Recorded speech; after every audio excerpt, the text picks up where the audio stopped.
We're moving on to decimal multiplication, but this is a really good lesson to help us figure out if our answer is correct or close to correct when we are multiplying decimals.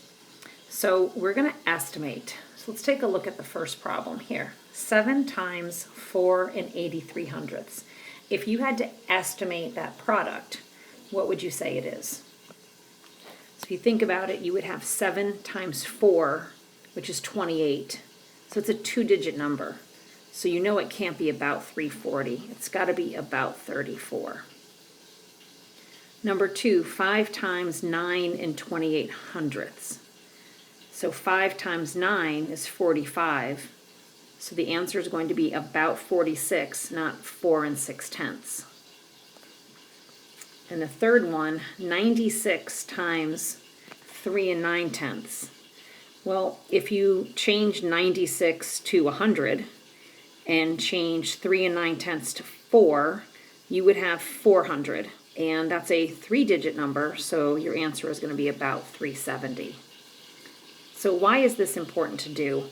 Because when we get to multiplying decimals, we want to at least be able to estimate to get an idea whether we have a 1-digit, 2-digit, 3-digit number, so you can go back and figure out if your decimal point is in the right spot after you've done all that multiplication. Take a look at number 4. 8 7/100 times $44. So you could change 44 to 45 and say 45 times 8. And you could do the work off to the side, or you could even say 40 times 8 will get me 320 because 4 times 8 is 32. Move the place value. So you know your answer will be about $360. 6.7, 6 7/10 times 9 1/10. We could say 10 times 6, 10 times 7, 10 times 6 is 60, 10 times 7 is 70, so you have 61 as a close answer. And number 6, 2 875 thousandths times 6 4/10.